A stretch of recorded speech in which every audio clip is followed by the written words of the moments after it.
Hey guys, tonight we embark on a mesmerizing journey into an ancient world of intrigue and whispers. You hear the title whispered among the court, Gentle Overseer of Silk Wind. It sounds harmless, doesn't it? But don't be fooled.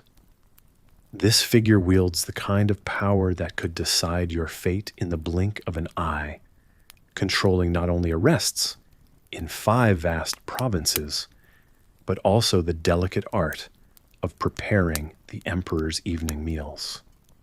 So before you get comfortable, take a moment to like the video and subscribe, but only if you genuinely enjoy what I do here. Feel free to post your location and local time in the comments. Now dim the lights, maybe turn on a fan for that soft background hum, and let's ease into tonight's journey together. You find yourself walking amidst the shadowy alleys of an ancient city, the air filled with the subtle scent of incense, and something less benign, perhaps intrigue itself. You're keenly aware of your surroundings. The cobblestones cool beneath your feet as you navigate this labyrinthine world. The sun dips below the horizon, casting long shadows against the ornate facades of Imperial architecture. As you pass by, you can't help but wonder about the secrets these walls could share if only they had voices. The apparatus of Imperial power is as complex as it is opaque, and none is more enigmatic than the man they call Gentle Overseer of Silk Wind. This puppet master of the provinces, his fingerprints are everywhere yet invisible. It's said with a whisper, and a glance he can alter destinies, knitting the fate of countless lives into the fabric of the Emperor's grand design. But you're not just here to ponder abstract concepts of power and control. Oh no, you're on a quest to discover the real stories behind the shadows. A short stroll leads you to a quaint tavern, tucked discreetly away, its entrance hidden beneath a flowering trellis. Inside, the air is warm, lit by a glow that seems to blur the lines between candlelight and memory. Patrons sit around low tables, sipping on fragrant teas and wine, sharing smiles and truths couched in riddles.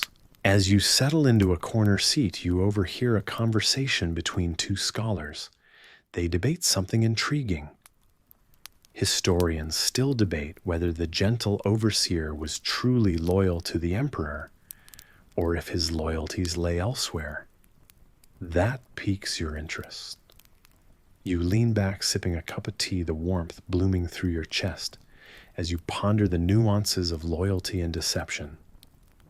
Naturally, you also wonder if he ever had a terrible cooking day, accidentally serving too much garlic to a sensitive Imperial palate, but somehow you doubt it.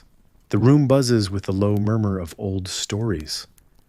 An old woman, her fingers quick and deft, weaves a tapestry, each knot a historical thread binding together tales of courtly scandals and triumphs. She looks up and catches your eye, nodding as if sharing a secret. You sense a sort of knowing, the unspoken understanding one develops, living in this ancient world.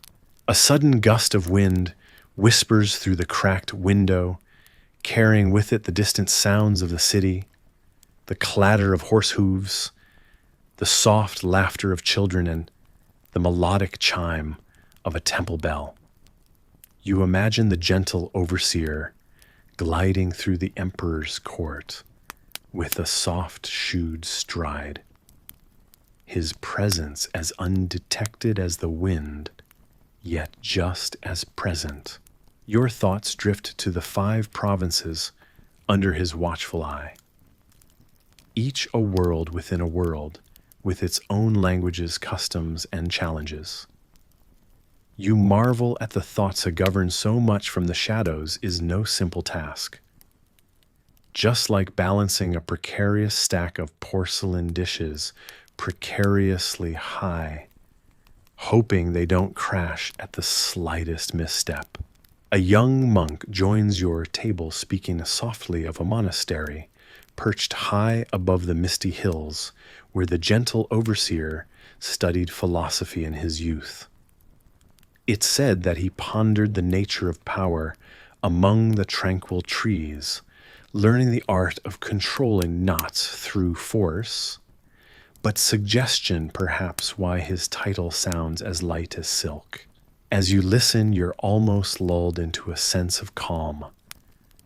But there's always that edge, that hint of danger lurking just beneath the surface. You notice how the wind rustles the curtains, creating patterns that dance like the flickering tales of the past you've unearthed tonight. You stand stretching slightly, your joints softly protesting after sitting so long on the low cushion, and make your way out. You're greeted by the calm of night stars, sparkling like the eyes of the curious cats slinking in the alley. You feel the coolness of a gentle breeze and understand why he was named the overseer of such a wind, unassuming yet inescapably present. Walking back through the narrow streets, you know tonight's venture is just the beginning. You've glimpsed the intricate tapestry of a time not so different from the present, where one man's influence could sway the tide for the entire realm.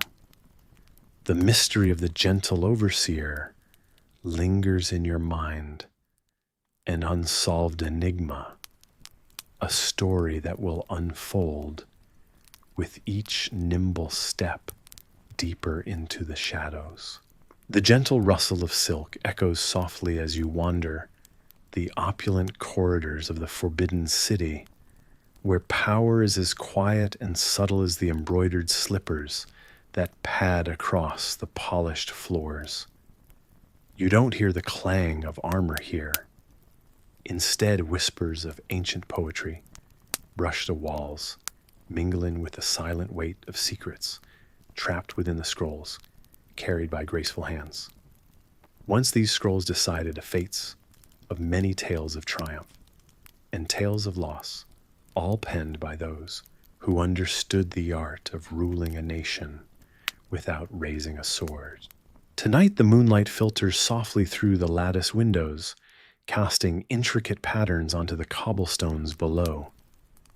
You pause, drawn by the ethereal glow that illuminates a courtyard where stones have seen emperors tread and gardens flourished in defiance of the harsh seasons. You've always wondered about this place, the heart of an empire veiled in mystery, where the scent of history lingers like the faint perfume of chrysanthemums. They say dynasties were built in places much like this, not on the battlefield, but in quiet rooms where decisions were made with a brush stroke. It's easy to imagine the once lively debates that filled these halls, the gentle exchanges punctuated by the dry humor of mandarins who seem to find an odd comfort in jest.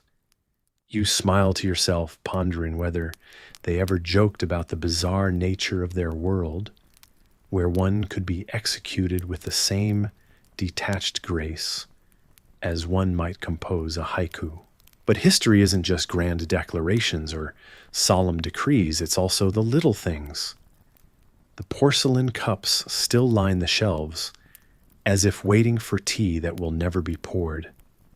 The inkstones, reminders of the handwritten edicts that changed lives, collecting dust as though in protest of the passing time. You trace a finger along one of these inkstones, feeling the grit of ages past, a tactile connection to the scholars who once dipped their brushes here, engaged in intellectual pursuits that govern the lands beyond these red walls. In the vast expanse of the throne room where emperors once sat, you let your imagination fill the emptiness with the echo of voices rising in unison. It's here you can almost see the golden dragon that looms above its eyes, ever watchful testament to a power that remains even in absence. There is a saying among historians, though not all agree, about how the mightiest dragon was often the one unseen, embodied in the figures who pulled the strings backstage. Emperor Qianlong, for instance, known for his vast collection of art and literature, was said to have once disguised himself as a commoner to explore the lives of his subjects. This whimsical image unfurls in your mind a ruler in disguise, exchanging the throne for anonymity under the wide open sky. The Forbidden City was a world unto itself, a universe where eunuchs held strange but undeniable influence, a peculiarity of imperial administration. You find it curious and perhaps a little ironic that those without lineage were entrusted with the continuity of it. Imagine the jesting that must have gone on, conversations sprinkled with the light sarcasm of those who knew full well their indispensable role, yet bore a title that forbade inheritance. Dust motes dance like tiny spirits in the dim light as you step into the emperor's private quarters. Here the air is thicker, laden with the scent of camphorwood chests and tapestries of silk, each stitch a whisper of past opulence.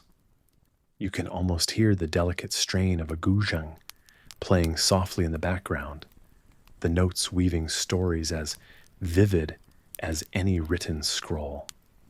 How did it feel, you muse, to listen to those melodies, in the glow of candlelight, knowing the empire's burdens lay upon your shoulders? A swift breeze brings you back to reality's edge as it sweeps through the hall, fluttering the paper screens like the gentlest of admonitions.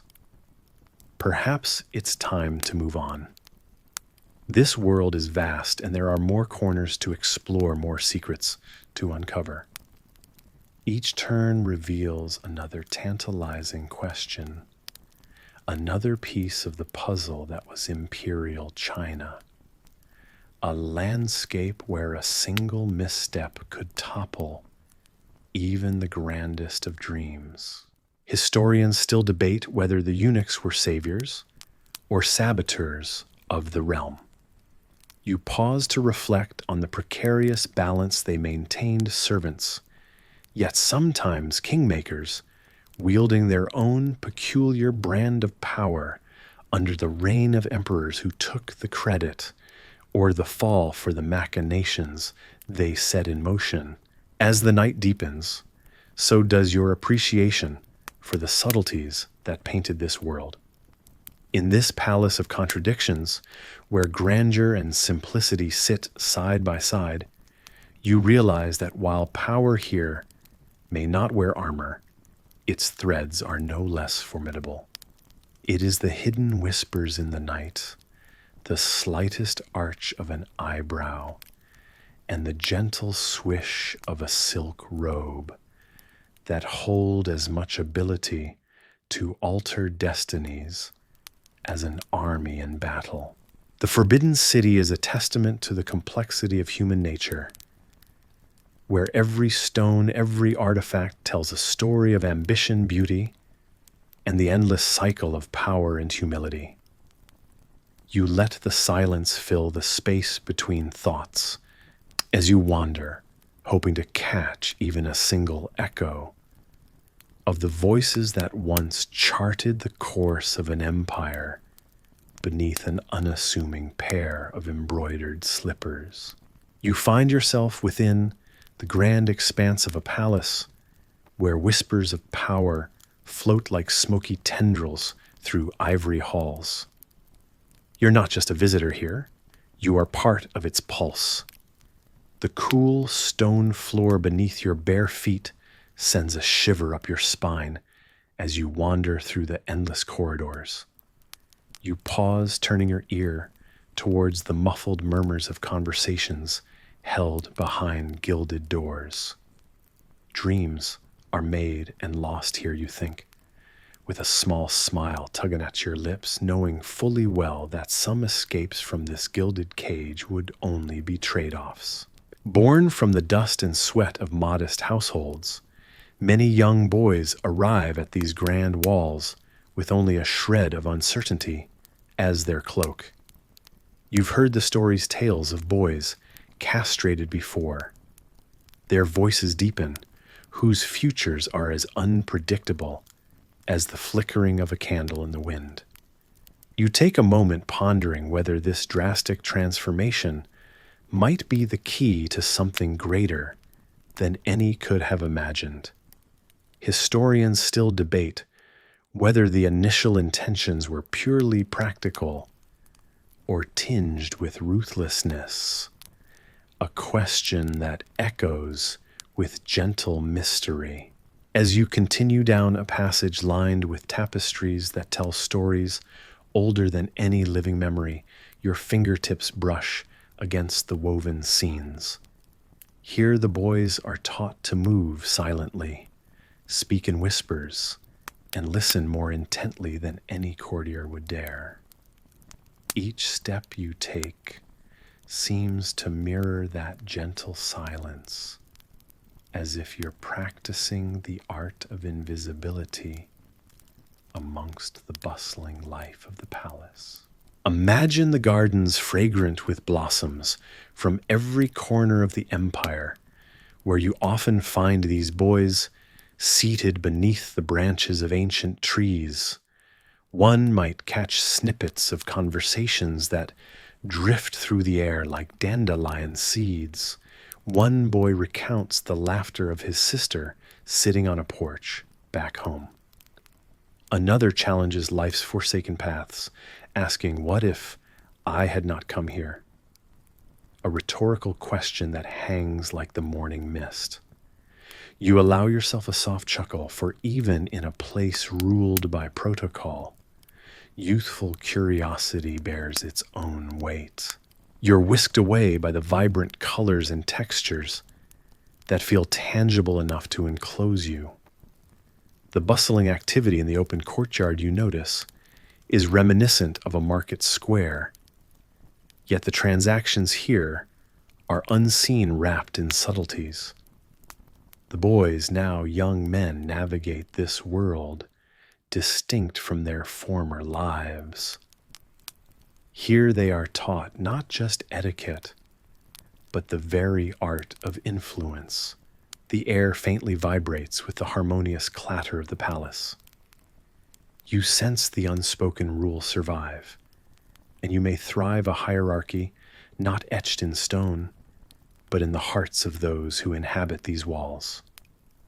Despite the odds, some of these eunuchs rise above, wielding influence quietly but surely.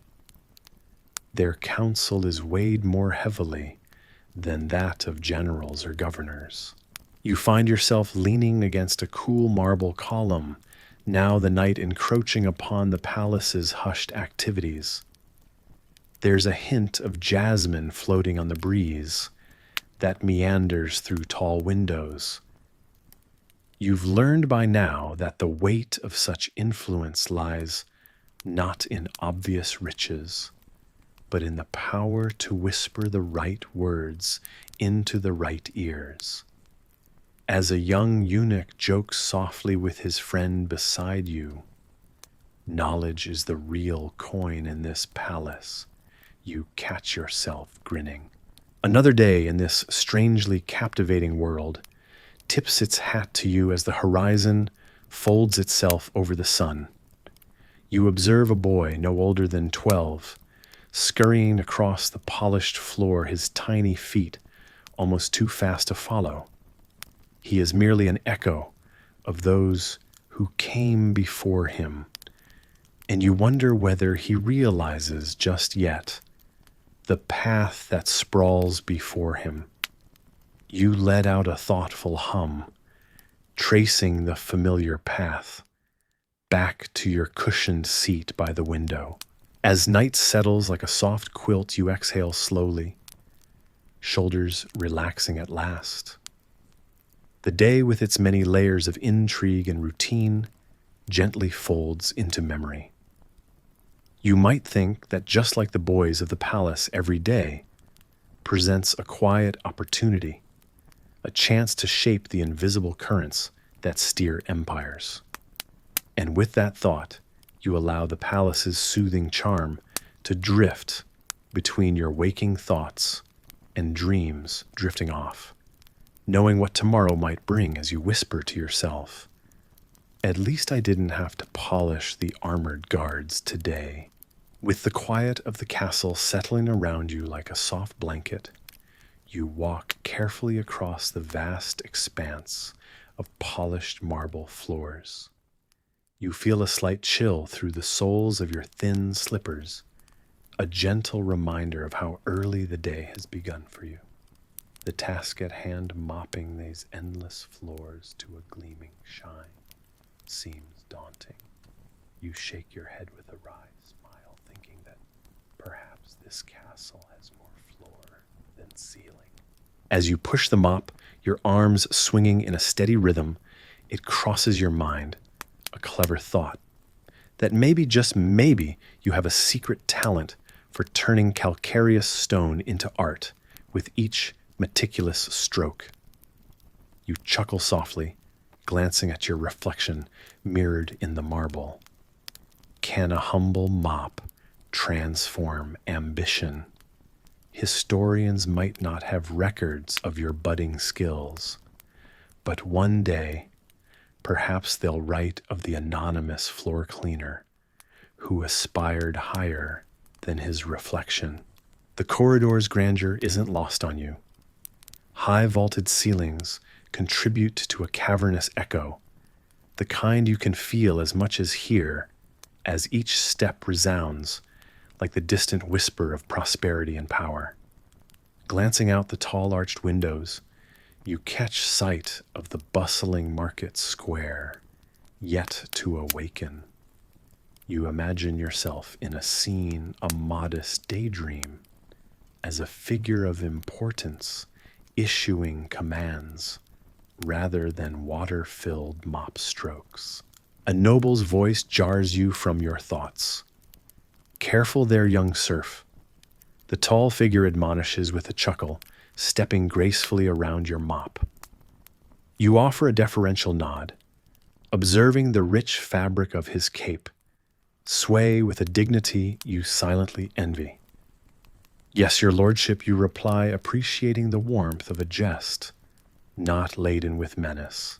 As you turn your gaze back to your task, the world around you swells with possibilities, weaving itself into the narrative of your budding story. Outside the Venetian sun, a reluctant morning symphony gilds the surface of the Grand Canal with a gentle luster. You know this shimmering pathway is more than water. It is the veins through which the city pulsates with life and commerce, a marvel of engineering, even if historians do debate whether the transport routes were truly designed by divine inspiration or plain old Venetian cunning. Days become months and months gradually blend into years, just like the moon's faithful phases over the Silver Canal. You gather wisdom without noticing a bit, like collecting coins, dropped in the market, each one precious not for its worth, but for the chance to be something greater. Over time, the conversations exchanged over freshly mopped marble sometimes carry more weight than the floors themselves. You soak them up, letting them wash over your ambitious spirit like a warm southern winds that occasionally carry scents of citrus and brine. What they didn't tell you when you held that mop for the first time, the ancient tool of wet wisdom, is that it offered more than it took. You become ink and quill, silently writing your legacy. Each motion not only cleaning but preparing, until indeed a decade passes seamlessly. The transformation is enigmatic yet organic, like the river-carved stones you encounter on evening walks. And then in a twist, no one truly expected except perhaps you in your wry dreams, you've set down the mop for the final time. Your hands now hold royal decrees, parchment rustling softly beneath your fingers, the scent of ink, a new but friendly reminder of your unexpected ascent. Your reflection is the same in the polished floors, but now you stand over it, not as an echo of laborious dawns, but as a harbinger of elegant evenings, destiny meeting its promise. A cocky thought wedges itself into your mind. One might call it hard-earned reward, even if the philosophers still disagree. If mopping floors is truly the best preparation for diplomatic discourse.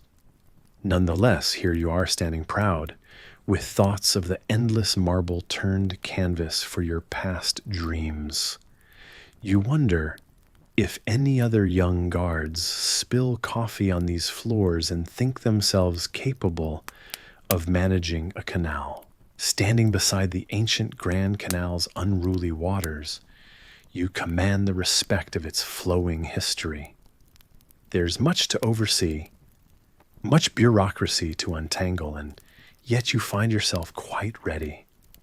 Ready to deliver words of kings and queens, ready to navigate the channels of Venetian intrigue crafted as tightly as her alleyways. You're ready to spend countless days ensuring the Grand Canal's lifeblood flows, smoother than the hardest of marbles in truth. You probably wouldn't survive this political torrent without the steadfast assurance you've won by simple acts of cleaning, listening, dreaming.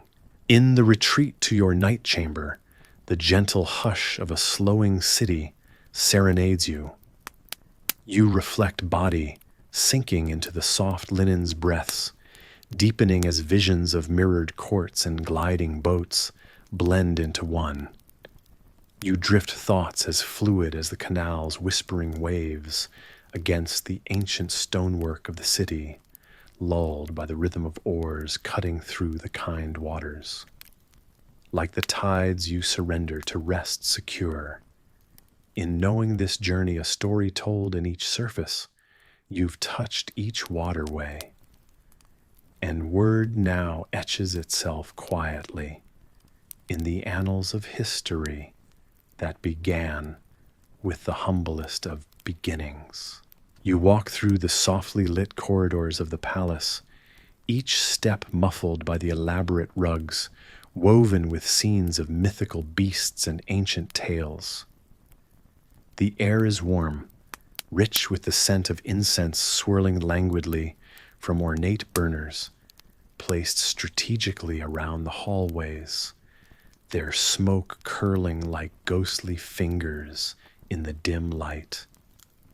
It's as if the entire building breathes in rhythm with the gentle wafting aroma, an almost silent companion to your perambulations.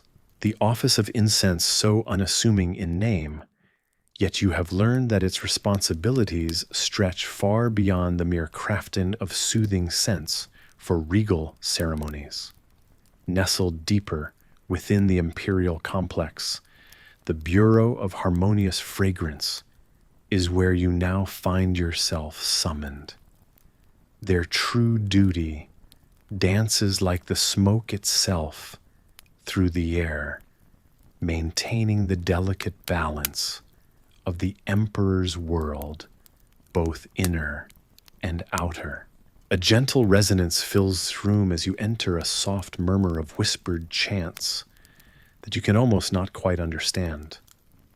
Today, The bureau's chamber resembles a serene sanctuary, the walls lined with shelves overflowing with earthen jars and porcelain vials, each containing the distilled essence of flowers, herbs, or resins whose names sound like spells.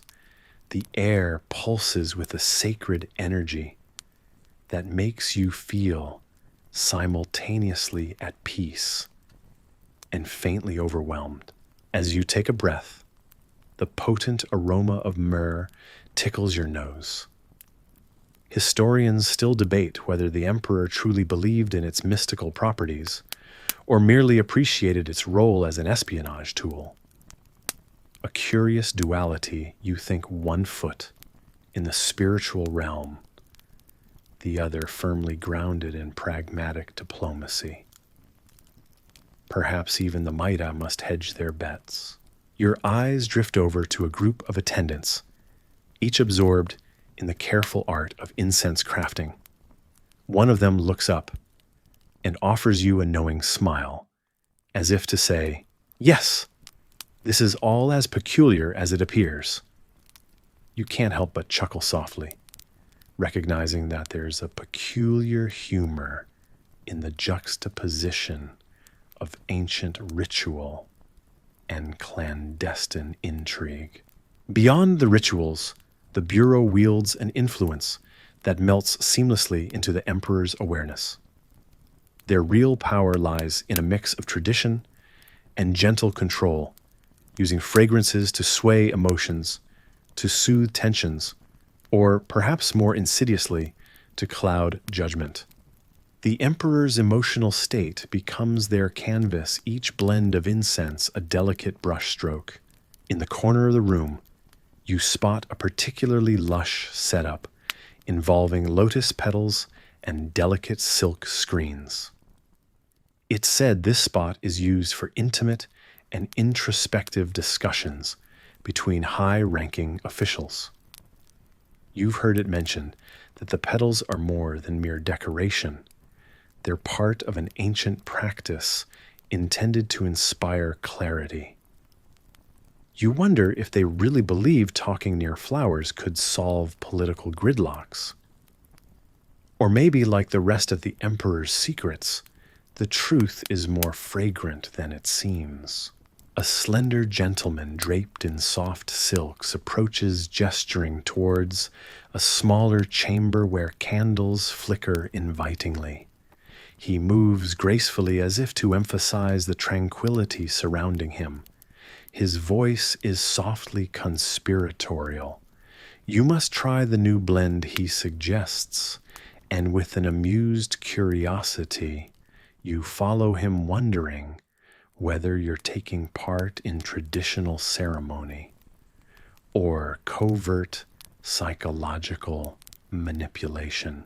As you step into this intimate alcove, the light dims further, the shadows deepening and merging into the soft glow of the candles. The air itself seems to hum in anticipation as the gentleman mixes oil into a steaming dish. The resulting perfume is subtle, a complex weave that sharpens your senses even as it melts tension from your shoulders. You glance at him, intrigued by his confident ease in juggling ancient secrets, and the art of persuasion. "Helps with insomnia," he adds with a wink, leaving you to wonder if he's joking. As the scent envelops you, visions of courtly life pass like a dream sequence. Whispers accord, and veiled intents, all directed towards the Emperor, the focal point of this elaborate dance. The Bureau acts like a composer, prescribing and adjusting temperament through elusive strands of smoke, keeping everything from alliances to moments of serene contemplation rolling in harmony. You lean back in your seat, the soft cushions yielding beneath you. You consider the duality of this place where the divine and the political engage in a fragrant symbiosis. It's a delicate balance orchestrated through something as simple as the right blend of scent. Oh, what a world where lights, scents, and politics twine like vines in a grandiose dance shaping realities with an easy elegance. As you close your eyes for just a moment longer, the soft glow of the candles and the whisper of fragrant smoke cradle you in a languid tranquility. The day's lessons dance through your mind, calming thoughts, softening into dreams as the fragrance wraps around you, like a gentle lullaby, guiding you effortlessly into the realm of sleep. The bustling palace kitchen is filled with the sweet scent of sugar and the soft echo of clinking spoons. You flit amongst the towering tables, where a small army of chefs is hard at work, each vying for that illustrious nod of approval from the emperor himself. 13 departments hum with activity, each one choreographing their culinary symphony for a most discerning audience.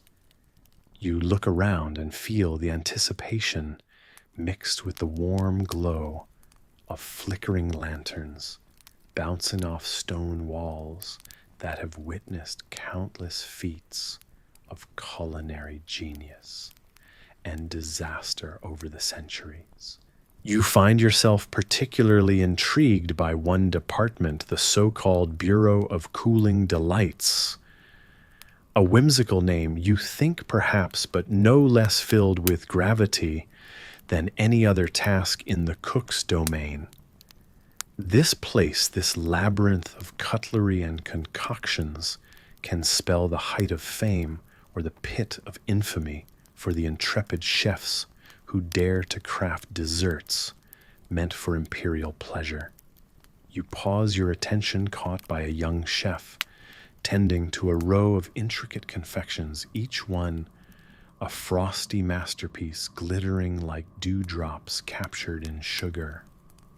In this kitchen, you realize a dessert that melts too soon might collapse a career faster than you can say sugar rush. The empire's sweet tooth, or rather the emperor's, required constant innovation. Following the tradition of the Tang Dynasty, or so it's said, these desserts seem to elevate frozen delights into an art form. Or perhaps they just thought, it's hot, we need ice. Either way, historians are still debating whether the fourth emperor truly had a favorite among these creations, or if he just relished in watching his chefs scramble about. You can almost hear the hushed conversations of courtiers as they speculate on which delicacy might earn a place in the revered recipe. Scrolls the culinary hall of fame, if you will. The gentle whir of a hand-cranked ice cream maker dances across the slate tiles, bringing you back from your musings.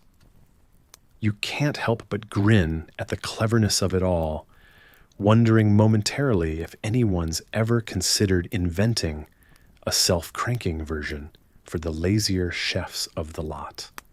This machine of wooden gears and chill promises serves as the heart of the Bureau's operation. It's here you note, with a slightly sarcastic tilt of your mental hat, that despite the apparent chaos, there's a delightful rhythm, a kind of dessert ballet unfolding right before your eyes.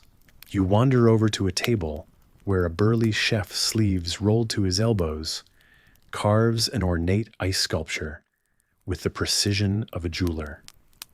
He doesn't seem to notice you at first, so absorbed in his task that the world outside his shimmering creation seems distant. You're tempted to ask him if he's ever accidentally picked up the butter knife instead. As you approach, perhaps a bit too quietly, he looks up just in time to catch your curious gaze. Worried about it melting, you quip, glancing at the delicate features of his creation. Aren't we all? He chuckles, a twinkle in his eye, as he turns back to the ice, his hands moving with fluid confidence. Though if it does, I have another trick or two up my sleeve. His words remind you of a tale whispered through the echoing corridors, a story of the chef who once added salt instead of sugar, claiming it was a new sensation the emperor would adore. No one knows what happened to him after that, but if dessert had careers on the line, you'd imagine more than a few chefs always had a backup plan in the pantry. You venture further, letting the stories of the kitchen envelop you like the cool breeze from an open window. In one corner, a group debates the pros and cons of various sweeteners, their voices lilting with excitement. Somewhere a cat meanders lazily unnoticed, but certainly not unimportant. You suspect it's plotting to liberate a morsel or two when backs are turned. You linger, savoring the atmosphere of creativity and anticipation. The bureau may very well be a crucible where dreams are forged and sometimes dashed, but you can't help but admire the dedication and artistry permeating every spiced corner of this ancient enclave. Here, amidst laughter, murmured legends, and the occasional burst of triumphant clapping, the Empire's sweet legacy is crafted one frozen delight at a time. A breeze gentle and laden with the aroma of faraway spices wraps around you as you stand in a valley painted with sunlight. The lush grasses sway lazily beneath your feet, rippling like an emerald sea stirred by an unseen current. Above you, the sky stretches vast and unbroken, a cerulean dome unmarked by any cloud. You take a deep breath, feeling the warmth of the day settle into your bones, a perfect day to command troops or perhaps collect taxes if you were the ambitious type. You hear it before you see it, the rumble of hooves, the soft jingle of metal. Over the crest of a nearby hill, horses appear, their riders dressed in simple yet stately robes. These are the retainers of the blissful controller of Eastern Light, a title that might suggest a life of serene meditation beneath cherry blossoms, yet here finds itself firmly entrenched in the grit of governance. Your feet find their way across a well-trodden path, and soon you are greeted by the sight of a bustling encampment. Tents brightly colored and billowing in the light wind are scattered like vibrant petals over the green landscape. The men here are soldiers, yes, but they are also administrators, tax collectors, builders of an empire once touched by the gentle hand of a legendary commander, whose name now sparks debates amongst historians. Did he truly hold sway over the eastern lands, or was his reach a tale spun larger with time? You wonder. But then again, questions like these are better saved for those with deeper leisure. A commander passes by, his eyes scanning the encampment with a hawk-like vigilance. His clothes bear the intricate embroidery of rank, a dizzying array of motifs that speak to his authority. You imagine yourself clad in such garb, issuing commands, with a voice as solid as the mountains framing the scene. Tempting though it is, your mind quickly drifts, noting instead the subtle absurdity of the title, Blissful Controller. Bliss, it seems, is a rare commodity in the work of managing legions and levies. The soldiers exchange words in hushed, almost conspiratorial tones. You sweep by, catching the tail end of a conversation, something about a peculiar local tax. They recently collected baskets of fish, preserved in hardened brine, a payment method both treasured and troublesome. Taxes, it appears, come in many flavors, and you suppress a chuckle at the thought of fishy coins jingling in ancient purses. The day unfolds gently. You find a place near a fire, its coals smoldering with a comforting glow, despite the sun's persistent brilliance overhead. A bowl of warm rice mixed with herbs you cannot place is offered by a smiling soldier, whose name you never catch. Eat, he urges with a gesture that implies 1,000-year-old hospitality, an undercurrent of camaraderie in the midst of duty. You take a bite, its flavors, surprising and vivid, a delight in simplicity. Do you think he ever gets tired of the title, you ask, gesturing broadly at the distant silhouette of the commander? The soldier grins, a flash of teeth beneath his sun-darkened skin. "Oh, he's blissful, all right," he replies with a laugh, a sound rich with irony. Blissful with the number of tax scrolls he has to read. You settle back, soothed by the mundanity of camp life, where the hum of daily tasks intertwines with the calls of birds. It's a living tapestry of motion and sound, a symphony of civilization quietly asserting itself on the edges of wilderness. Your thoughts wander to the vast expanse of the lands beyond, subject to the will of this unlikely balance of bliss and command. While the title may sound like a pastoral poem, your eyes watch the gears of administration turn, soldiers training in the art of war alongside scribes tallying notes of commerce. Everyone seems part of a grand mechanism, gears polished with purpose and ambition. Historians still debate whether the blissful controller truly envisioned such an intricate network of control, or if he simply rode the wave of history with sheer luck and a fortunate name.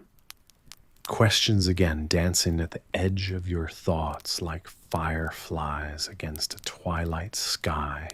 As night falls, you find yourself reclining beside the embers, the world shrouded in a soft, inviting darkness, pierced occasionally by the flicker of distant stars. The air cools, shifting from the sharp warmth of day to the layered softness of evening. Conversations dim to murmurs and then to sighs as sleep draws near like a great curtain gently pulled to close the day. As you watch shadows lengthen and wrap the camp in their embrace, you consider the delicate hypocrisy of power that must oftentimes wear the mask of bliss. Perhaps that's a kind of control too, though one that seldom finds its way into official titles or bronze memorials. The thought makes you smile, a gentle curl at the edge of your dreams, and as you drift off to your own domain of blissful control, built not of tax routes and troops, but of dreams spun within the vast theater of your mind. The Eastern Depot, lovely name, terrifying role. Run by eunuchs, it gathered intelligence and interrogated anyone seen as disloyal. You find yourself wandering through the dimly lit corridor of a grand old palace, your footsteps echoing on the cold stone floor. Outside, a gust of wind sends a flurry of autumn leaves tumbling over the crumbling red walls. You're in a world of whispers and secrets tonight, caught in the midst of the Eastern Depot. In this place, beauty masks the ominous like a sweet lullaby, sung to eerie revelations. You pass through a heavy wooden door, returning a knowing nod from a stoic figure in a flowing robe, their gaze as inscrutable as the 1,000 secrets they hold. Here the air is thick with the scent of incense mingling with a faint metallic tinge, Probably not something you'd find on the fragrant list of today's cozy candle offerings. As you venture deeper, historians remind you that those eunuchs were more than just caretakers. They were the watchful eyes, the wise ears, and indeed, the cunning whisperers who could make a conspiracy unravel or a loyalist kneel. These halls have seen countless tales of bravery and betrayal, each one preserved, like a favorite bedtime story, passed from lips to parchment, and now to your curious ears. Tonight you might ponder over whether the servants of the depot truly took any pleasure in their powerful roles. Do they sleep soundly, knowing the fate of the empire might very well turn on the information they gather? You step into a chamber. Tapestries drape elegantly from the walls, portraying scenes of triumphant emperors and serene lakes. But you wonder, between the intricate designs, are there hidden codes, hushed revelations? Perhaps you're imagining it all, or maybe that's just how they want it. After all, while historians still debate the extent of the depot's reach, one cannot help but sense a cocky nonchalance about their covert prowess. A eunuch walks past their characteristically smooth gait and courteous nod, acknowledge your presence, though their face betrays nothing of their inner thoughts, just like the tranquil surface of a pond hiding the bustling world beneath. You might wonder when they last wore a smile, or if they've ever known a good joke. Perhaps they have, in quiet moments over tea, shared a whimsical jest about the noble art of dreadfully long imperial edicts. Moving along the corridor, you reach a room lined with silk scrolls. Historians record with awe how these scrolls were the blogs of the ancient world, each piece a whisper of gossip, a secret love affair, a forbidden alliance. You gingerly reach out fingers trailing the edge of one such scroll, pondering who might have poured their heart into crafting its delicate script. The thought flits by. If only today's text messages were etched with such grace, one could dare to dream. As you drift deeper into the evening shadows of the depot, the soft murmur of the other attendants forms a drowsy lull. Here and there you catch snippets of guarded conversations wrapped in silk-like tones. Did you hear the minister's son? Or, they say the prince has. Each sentence trailing off, like a sentence missing its period, leaving you to concoct your own endings. Your journey through history's maze encourages you to think quietly about how even in these corridors of power, there would have been moments of mundane humanity, perhaps a young eunuch, self-assuredly sneaking a taste of a particularly tempting feast, only to sneeze from an unexpected dash of pepper. You chuckle quietly at your whimsical thought, and something sacred in that moment wraps around you like a gossamer veil. Walking back towards the entrance, the final glow of the oil lamps casts flickering shadows, like the ghosts of forgotten memories performing their last act upon the scarred stage of the depot. You feel a sense of calm curiosity in this blend of grandeur and mystery, of silent power and untold stories gently tugging at the edges of slumber. As you leave this place, whispers of forgotten tales echo softly, becoming a part of your night's dreams. You smile gently, shoulders sinking peacefully, accommodation made for the truth wrapped within the lull of myth. And just as they might do around these parts, you take a deep breath and let your spirit settle in the tranquility of enigma, ready for a night's wanders along the corridors of both history and dreams. So before you get comfortable, take a moment to like the video and subscribe, but only if you genuinely enjoy what I do here.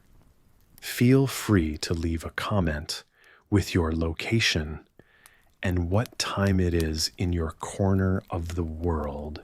Now dim the lights, maybe turn on a fan for that soft background hum, and let's ease into tonight's journey together. You find yourself in the bustling heart of an ancient palace where every shadow seems to hold secrets. The clatter of porcelain dishes being arranged for an impending picnic mingles with the soft rustle of parchment. Your eyes fall upon a diminutive figure hunched over a table, considering charcoal-streaked scrolls that speak not in words, but in lines and symbols charting the weather. This eunuch Yao is no ordinary palace servant. His delicate fingers trace the complexities of wind patterns and storm movements. You watch amused as he mutters to himself about cumulonimbus clouds with a reverence typically reserved for deities. You wonder if even the clouds are aware of their newfound importance. A slight breeze flicks the edge of his robe, almost as if nature itself acknowledges his task.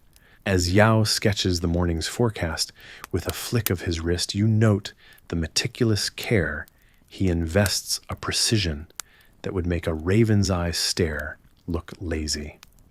Over time, Yao's charts capture the attention of more than just the head gardener.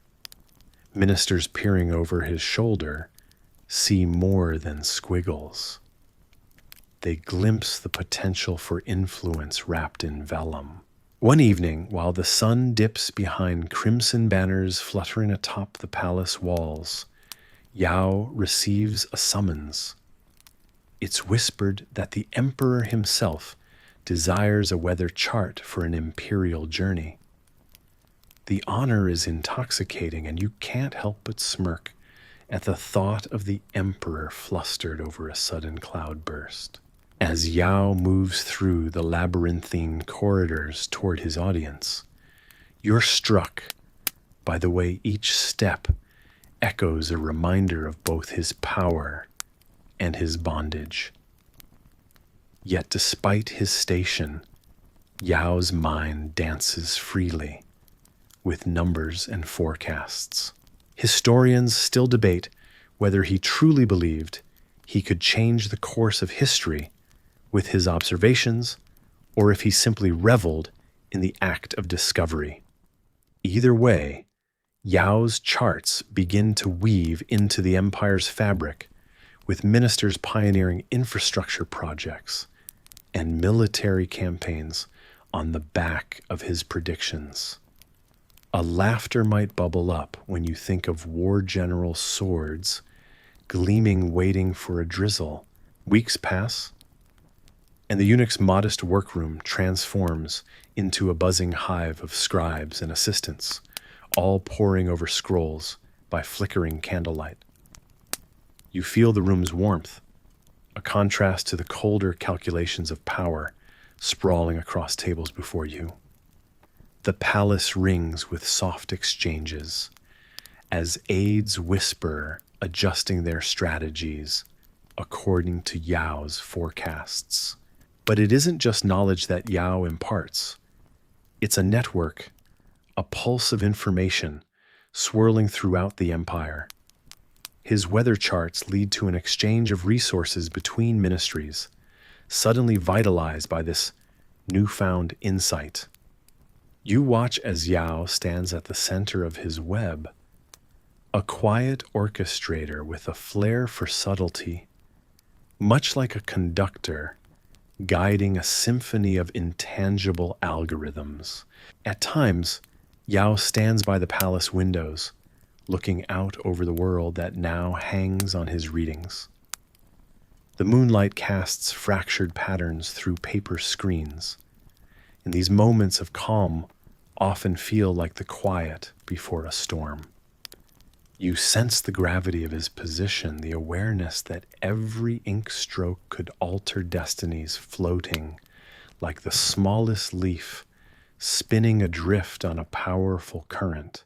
Despite this, or perhaps because of it, Yao finds solace in the vastness of the sky he now commands, a sky that remains indifferent to his calculations.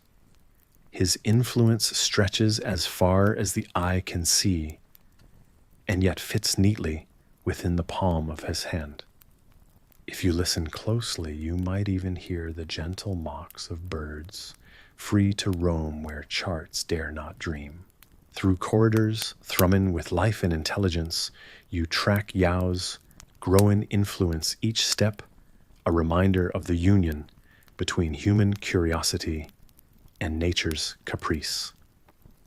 And as papers are unfurled before you, each a testament to the unpredictable dance of weather and ambition, you realize the Empire's heart beats in tandem with the skies.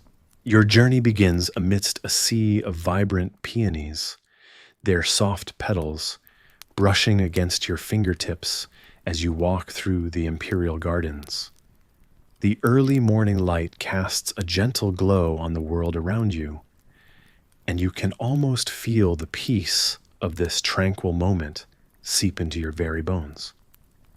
You notice a group of eunuchs tending to the flowers. They move quietly, with a grace and efficiency that suggests years of practice. Here among the blossoms, their life's work begins. Yet little do you know that their path may one day lead them to heights unimaginable. You stop for a moment, breathing in the delicate scent of the blooms, and can't help but wonder what it would be like to be so closely connected to the Emperor. The eunuch's proximity to the throne might elevate them to lofty positions of influence, positions that even the mandarins, with their fierce intellect and scholarly achievements, might envy. Of course, the road to such places of esteem is neither straightforward nor easy. Historians still debate the motivations that led men to become eunuchs, whether it was ambition, necessity, or some complex combination of the two. You glance at their faces, searching for signs of emotion, a hint of longing or regret, but they reveal little, their expressions as tranquil as the garden itself. You continue your stroll, the sound of your footsteps blending with the gentle rustle of the leaves. The air is cool, yet the warmth of the rising sun hints at a beautiful day ahead. At this moment, it's almost possible to forget the weight of history, the intricate web of power and politics that exists beyond these garden walls. As you ponder the eunuch's journeys, a laughing voice cuts through the stillness. Ah, caught dreaming among the flowers are we. It's an old gardener, his face lined with years of wisdom and sun. You chuckle softly and admit that you may have been lost in thought, pondering over the paths life might take. Careful, the gardener warns. Playfully they say, thinking too much gives you wrinkles, like a persimmon left out in the sun. You share a laugh, grateful for the lightness of the moment. Yet beneath this whimsy, there's an undeniable truth. The path from garden to imperial court requires navigating the complexities of human ambition and desire. What drives a person to give up so much in pursuit of the emperor's favor? Is it the promise of power, security, or perhaps something more ineffable? The allure of being part of history's grand tapestry. The courtyard of the inner palace comes into view, its architecture imposing yet with a serene beauty. As you walk past, you notice the delicate carvings on the wooden beams, scenes of battles and victories. Or perhaps they're a reminder of the ever-present nature of power struggles. You grin wryly, thinking, the politics probably make the garden look like child's play. Continuing your journey, you find yourself wondering about the mandarins. These scholars, fierce in their dedication to intellect and statecraft, often viewed the eunuchs with a mix of disdain and envy. While the mandarins could spend years poring over texts and philosophies, the eunuchs had the emperor's ear, directly whispering counsel and advice that could shape the empire's future. The sun climbs higher, casting playful shadows on the ground, and you begin to feel the warmth of the day. Somewhere in the distance, a bird sings its clear notes, bright against the morning air. As you near the heart of the palace, the scent of incense drifts towards you, a soft reminder of the rituals performed daily within these walls.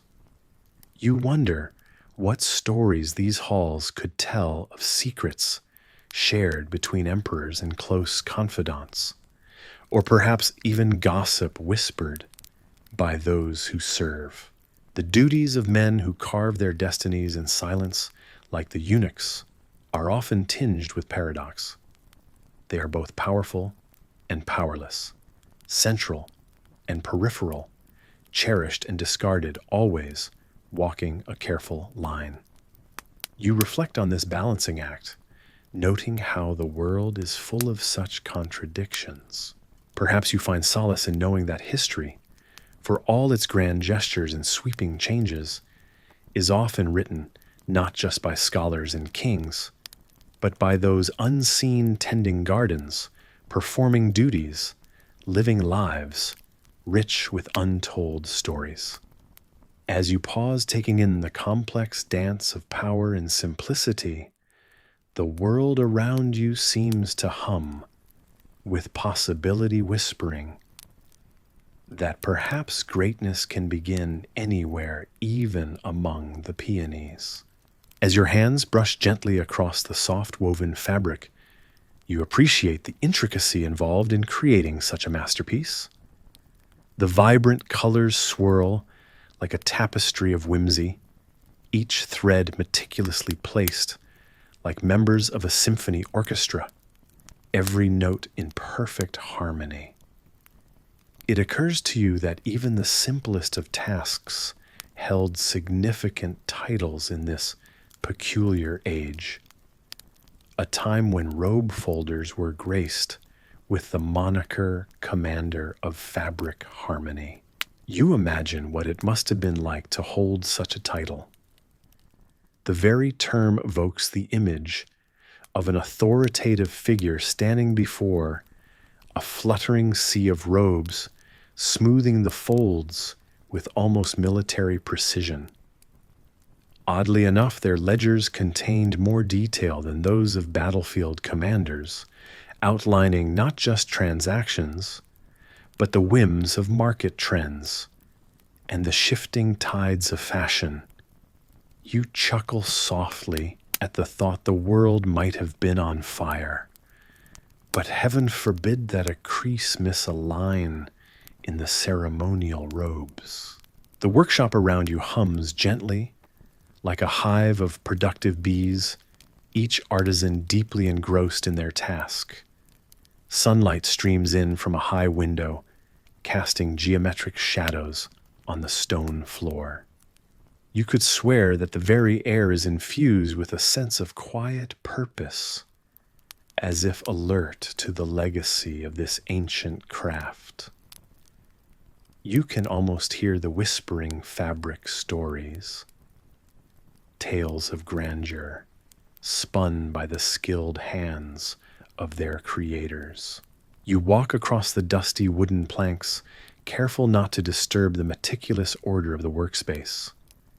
A sense of calm descends over you, It feels almost reverential to witness the birth of elegance from what seems at first like ordinary strands of thread. In the corner, you notice an older man, his spectacles perched precariously at the end of his nose, furiously scribbling in a ledger.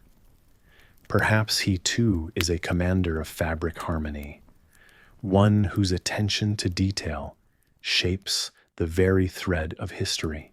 Ah, but do not touch that he warns with a well-practiced ease, not bothering to look up from his notation, for it may unravel every Iliad we have spun here. The edges of his lips curl in a crafty smile, the jest wrapped in friendly fondness.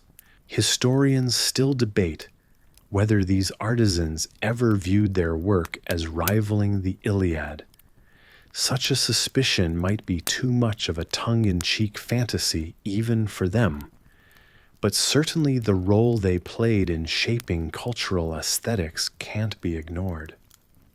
The influence of fashion might not quell a rebellion or sign a treaty, yet it immortalizes a moment in time with enduring grace.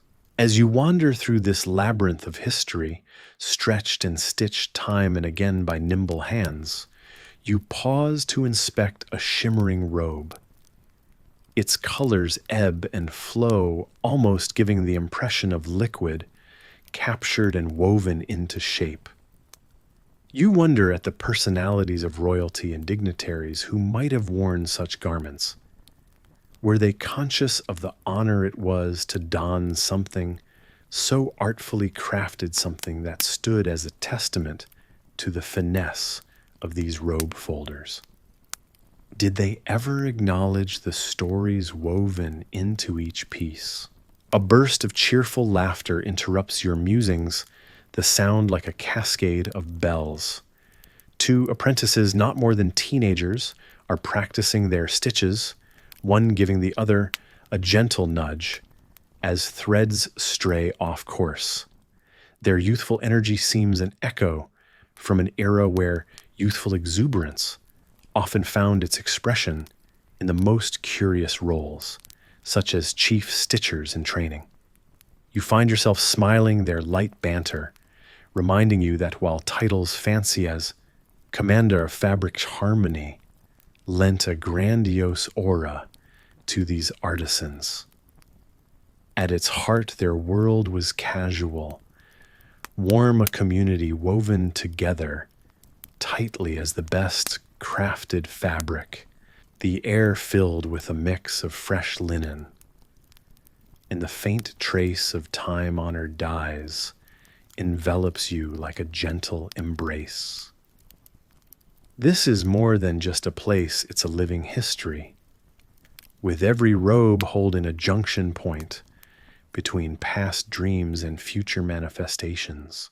As the evening sun dips closer to the horizon, the shadows grow long, stretching across the room like tendrils, reaching for daylight's final whispers. You inhale deeply and feel a weightless exhale, the calm settling deeper into your bones.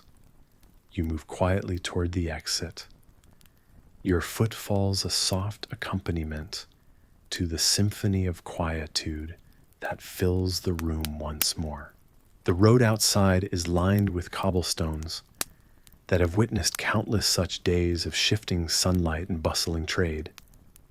You pause, placing a hand on the solid frame of the shop's door, a silent salute to those unseen commanders who held dominion over fabric and finery, who took the mundane and folded it into history. You walk away, heart lighter pockets, perhaps not pundit, approved for battlefield tactics, but certainly better prepared for a peaceful slumber, mindful of silk dungeons and cotton castles. As the world outside swirls into the cooler tones of evening, you meander down the narrow streets, comforted by the thought that though the titles granted may have been mighty, the true power lay in their dedication and quiet grace an everyday elegance that turns professions into legacies. And as you journey into the gentle embrace of night, you wonder what stories your own threads might one day tell. The hallways are dim lit by the flickering glow of oil lamps mounted upon the stone walls. As you walk, your hand absently traces the cool, rough surfaces, grounding you in this ancient place, a palace where whispers of power have echoed for centuries. Legends speak of secret corridors and hidden corners, and you ponder if they really exist. Your journey tonight takes you into a time where control wasn't held by just the rulers on the throne, but also by those who served them unseen and yet undeniable in their influence. The clink of metal against fabric catches your attention as you turn a corner, bringing you face to face with an elderly eunuch clad in robes richer than any noble might wear. His garment is an intricate tapestry in blistering shades of red with golden threads weaving a majestic dragon. The embroidery moves subtly as he strides toward you, every stitch representing power, authority, and a position within the Imperial hierarchy that most would dare not question. You try to imagine the countless afternoons spent under needle and thread work, the painstaking process drawing both respect and awe. Stand aside. His voice, soft yet resonant, commands all the authority of this opulent avenue. You feel a flutter of something between trepidation and admiration. After all, in a court full of peacocks, here was the true ruling rooster. In his eyes glimmers a quiet confidence that seems to test your resolve, reminding you more than a little of a legendary chess master weighing his next move. Indeed, historical records often document that such eunuchs played pivotal roles in shaping destinies from behind silk curtains. Though you reckon a job description might have been to help. Who could resist the intoxicating brew of power when handed to them? The room beyond opens into a vast chamber where intricately carved wooden lattices filter the moonlight into patterns across a polished floor. You step lightly, noting the faint scent of sandalwood in the air, a reminder of the pavilion's age-old practices to maintain its serene ambience. Storytellers might expound upon these surroundings as if effervescent with whispered tales of imperial deliberations and midnight intrigues. Rumor has it, there once was a time when a chess game was played here, with pieces each representing a ducal household, the stakes unimaginably high. You pause a moment to wonder if you can still sense the tension left by those long-finished games, hanging like a cobweb spun too fine for human eyes. Approaching figures clad in robes of varying cloth and color greet this newfound presence of harmony, or perhaps deceit, struggling for collective poise while concealing their individual aspirations. As was tradition, ambition wrapped in silk had a certain charisma. Nevertheless, even here, with such a colorful assortment of visions, the presence of dragon thread marks, a subtle shiver washing across those gathered. Just as you begin to speculate about your place in all this, a young servant offers tea, his whispered jargon touching upon the virtues and vices of jasmine, a topic too often ignored, as if it were mundane. You nod toward the eunuch, your expression curious, as you ask, what makes the dragon rise? A flicker of amusement, a gaze like an old book, opened wide just for you, dances across his eyes. It is not the dragon that rises, he replies thoughtfully, but those who weave it so. Even history finds itself tangled between the ambitious clutches of art and politics, every thread a potential noose or ladder. As rain patters gently on the roof, you sense serenity folding softly into the tumultuous airs of authority and governance. This is a land at once alive, yet awaiting slumber, its myriad tales like leaves, ready for wind to tell them. Your journey along these beautifully embroidered halls winds into memory, accompanied by the subtle touch of silk with dragon patterns, and the knowing solemnity etched within them. Carrying your drink to the balcony, you find yourself overlooking the courtyard, a geometry of gravel paths, bonsai trees, and stillness that sings a quiet song of history. The eunuch, now merely a silhouette against the sheen of ancient stone, returns your glance with a nod. His presence echoes the silent majesty of golden threads curling into the peaceful promise of dawn. You feel your eyelids grow heavier under the lullaby of gentle courtyard murmurs, every breath merging effortlessly into this newfound tranquility. Here beside a wise one at the zenith of mortal confidence, it becomes easy to envisage how absolute command remains elegant and untouchable, just like the finest dragon threads. Thought by historical minds, both young and wise, as the silent shadows. This obeyed saturates your senses and beckons to your dreamless sleep. Lulled into this ambient night's embrace, you find amidst layered silk and whispered monarchies rest, finds you with all its gentle certainty. You may find yourself thinking, what could possibly go wrong in a world filled with such wonder? Though let me assure you, if you were planning to snag a tiger by the tail or barter with a cunning king for a mystical beast, you probably won't survive this. So before you get comfortable, take a moment to like the video and subscribe, but only if you genuinely enjoy what I do here. Also, share your location and local time in the comments. Now dim the lights, maybe turn on a fan for that soft background hum, and let's ease into tonight's journey together. The story begins thousands of years ago in the heart of a bustling empire. You find yourself walking across a muddy courtyard beneath crumbling red walls where courtiers in long robes mill about like a pack of brightly colored birds, whispering and laughing amongst themselves. The air smells faintly of incense and damp earth.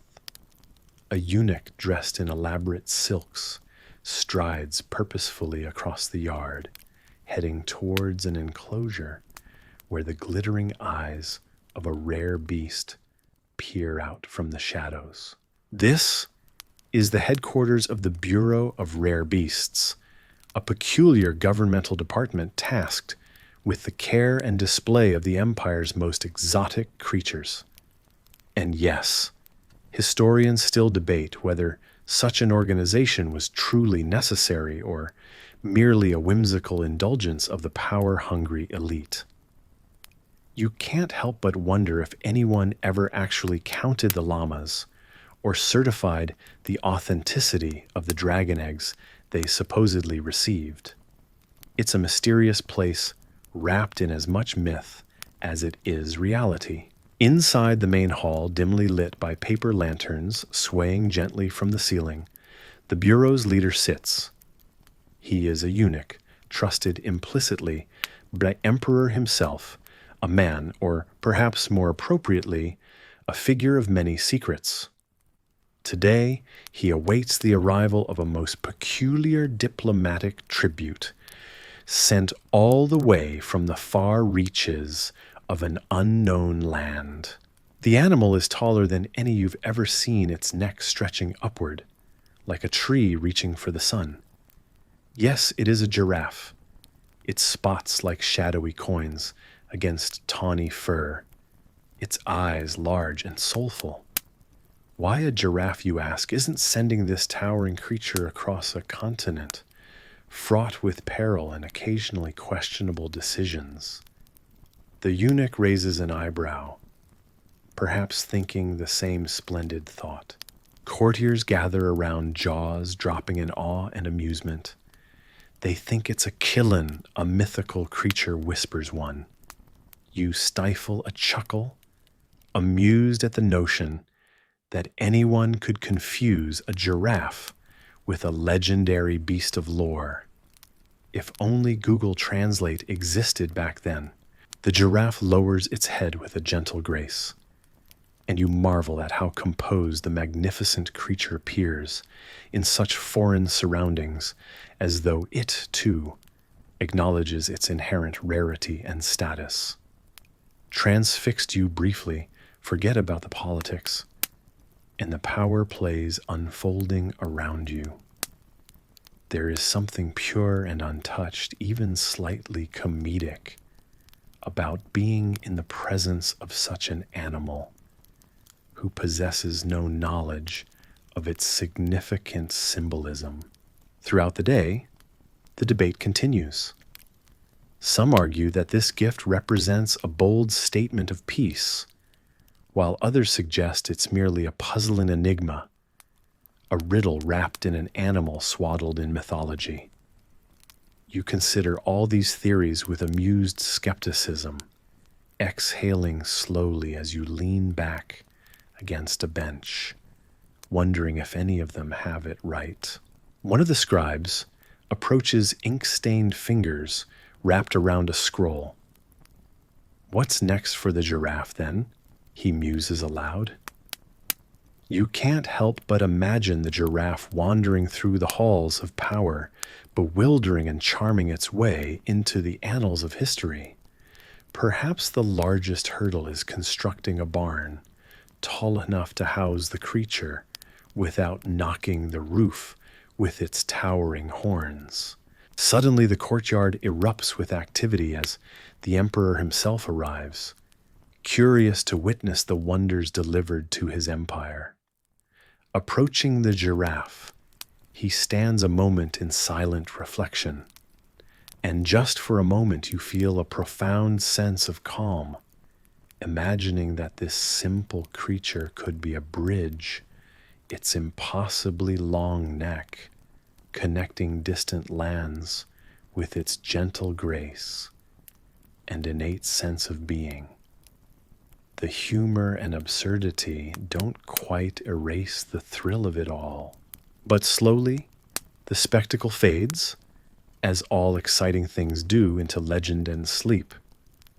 The giraffe, perhaps unbeknownst to itself, becomes a part of the broader tapestry of this world, and you find yourself wondering what other stories lay hidden in the shadows of history, just waiting to be unfolded, like the wings of a yet unknown bird in flight. You stand in the softly lit chamber of the Imperial palace, the air filled with a delicate aroma of incense, mingling with the faint smokiness of candles flickering in alcoves. It is the eve of the emperor's birthday celebration, and you quite unexpectedly find yourself at the center of a decision that could alter your path forever. Who would have thought that the choosing of the right porcelain pattern could surpass the glory of battlefield valor? The room around you is full of delicate treasures, painted silks, swaying silently in the cool night breeze. Gold lacquered screens depicting mythical beasts that seem to shift and shimmer as you pass by. And more porcelain in one place than you ever thought existed. It's as if you've wandered into a dream where beauty and artistry reign supreme, and you, oddly enough, are chosen to make a decision you once considered trivial. Little did you know this choice holds weight of imperial proportions. As you glide across the polished stone floor, the decision at hand looms over you like a formidable opponent. The porcelain displayed meticulously on embroidered crimson tablecloths shines under the dimmed lanterns, each piece capturing your gaze and holding it a moment longer than you intend. You pass a vase decorated with soaring dragons, majestic, and you imagine it perfectly complementing the emperor's symbolic stature. But then perhaps it's too bold, too assertive. Historians in their endless pondering still debate whether this particular birthday marked the onset of great changes in palace ideologies, perhaps over a debate much akin to this delicate selection. Though you find the notion amusing, you can't ignore the subtle anxiety in your chest, a sensation akin to facing a spirited opponent on the battlefield, albeit wrapped in silk rather than armor. From nearby echoes the faintest mutter of conversation, two stewards whispering with just the right level of reverence so that their words are almost as delicate as the porcelain itself. The emperor will favor the one with the finest eye, says one just within earshot. You grin, suppressing a burst of laughter as you question whether they would say the same about who can wield a sword effectively. Times change, but the desire to please the sovereign remains a constant dance, one that may lead to a spontaneous promotion if one isn't careful. Your hands brush against the rim of a delicate tea set, adorned with scenes of cherry blossoms and golden hues. It's subtle, refined, and a piece that speaks of peace and renewal rather than the aggression often adored in imperial gifts. A part of you is positively convinced this is the right choice, a natural nod to the emperor's softer side that is supposedly often lost amidst court whispers. The room seems to hold its breath as you pick up the teapot, its delicate weight settling in your hands like a promise. You tilt it under the warm glow of lanterns, light filtering through the translucent glaze, casting ethereal reflections that dance across the floor like koi in a tranquil pond. You can almost hear the emperor's contented sigh as he pours himself a cup of perfectly steeped tea, appreciating not just the taste, but the thought behind its presentation. A soft voice interrupts your musings. An excellent choice, it says, low and contemplative. You turn to see one of the stewards nodding appreciatively, a hint of a smile playing on his lips, as if he's already aware of future words of praise coming your way. You nod in return, feeling a quiet confidence settle within your core, like the gentle closure of a sliding door. Now all that remains is to present your choice to the Imperial advisors, hoping the whispers in the court decide to favor wisdom over sensibility. As you step out of the chamber, the air feels charged with possibility. Could a decision as arbitrary as picking porcelain truly lead to a court promotion? The absurdity of palace politics never ceases to amuse you.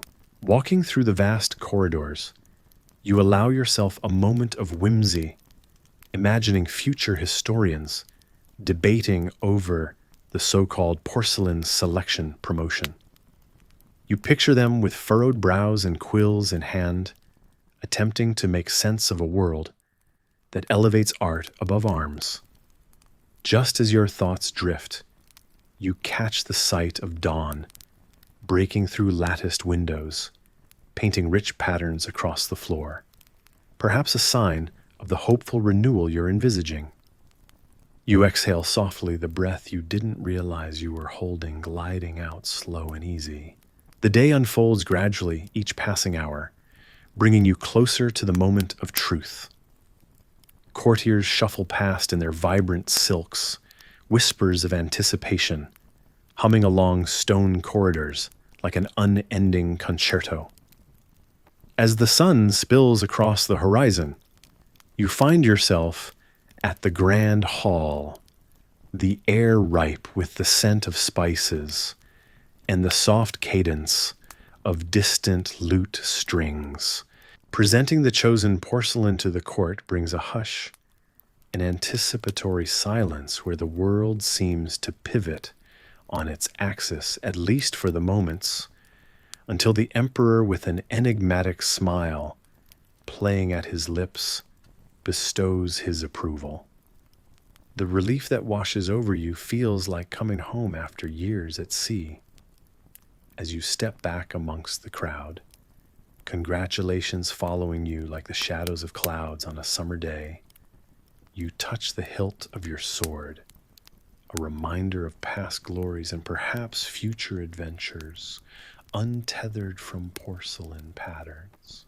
Indeed, in the gentle embrace of that morning light, you find yourself whispering thanks to the unseen forces guiding your dreams, nodding at future adventures, one choice at a time. The fabric of your dream life unfurls once again before you, drawing you into the intricate latticework of an empire where bureaucracy swayed like the tall bamboo in a gentle wind. With countless departments, each grappling for clarity and influence, you find yourself treading the stone corridors of an ancient palace where hierarchies seem to weave in and out like silken threads in an elaborate tapestry. As you walk past the great halls, the essence of incense mingles with the crisp notes of ink and paper. The day's archives sit piled in staggering heaps, each roll a testament to the immense communication and details dictated within these walls. You glance around, half expecting to be caught in this overwhelming tide of administration, when you realize with a dry smile that you are but a visitor here, immune to the whirlwind of commands. Ah, to be a ghost who haunts, but is never haunted. Your journey continues deeper into this quiet chaos, and you pause to marvel at a eunuch hunched over a desk lost in meticulous report writing. Just like they might have whispered tales of silken robes gracing the figures of high officials, they now blend such tales with murmured mentions of rebellious uprisings.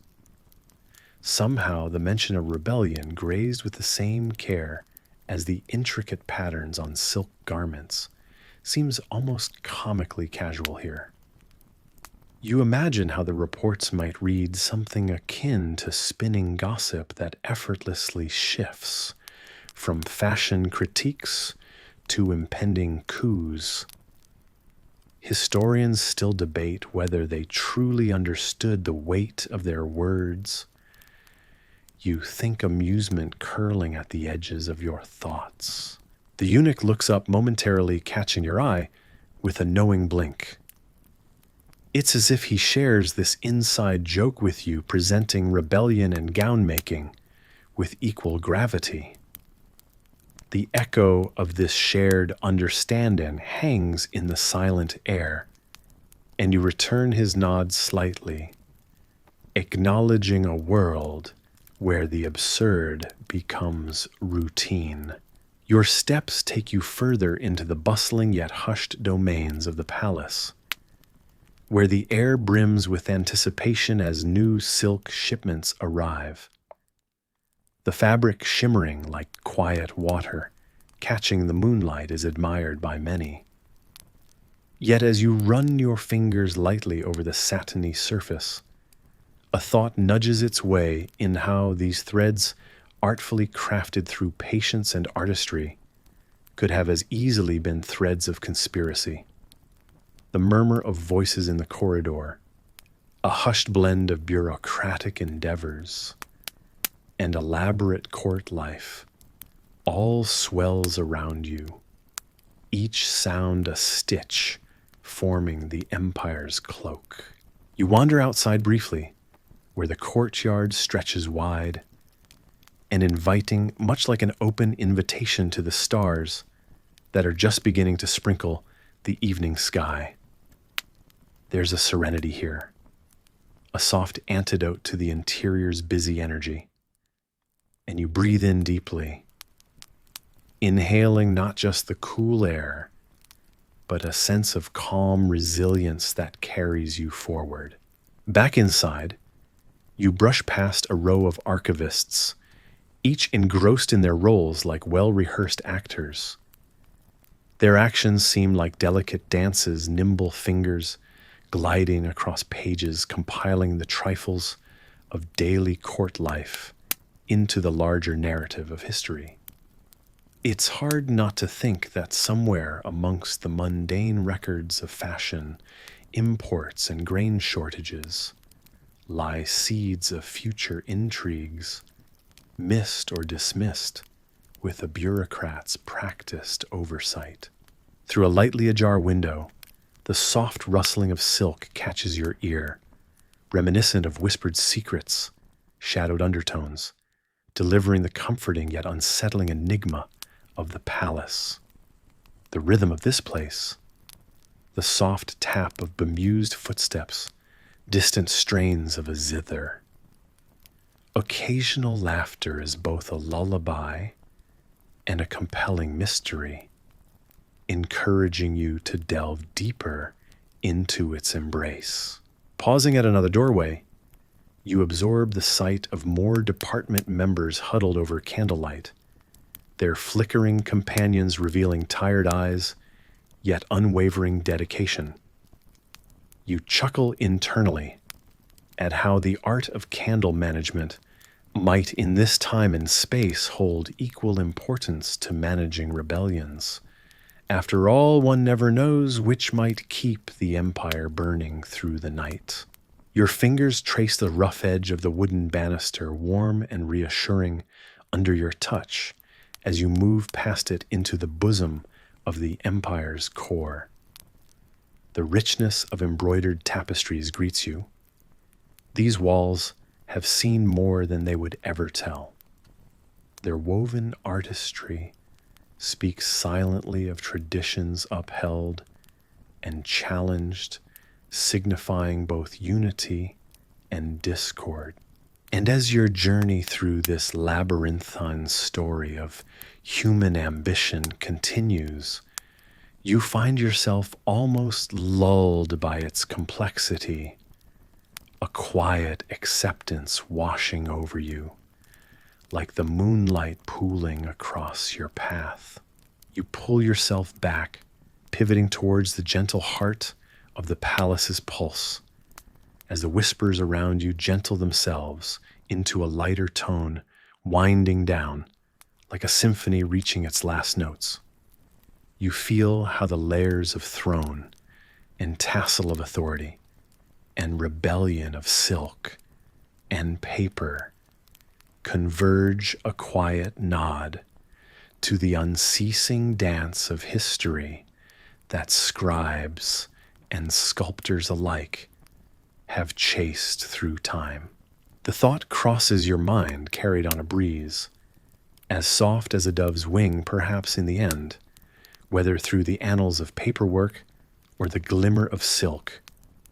What we chronicle so earnestly might just be our best attempt to capture the fleeting essence of both splendor and folly.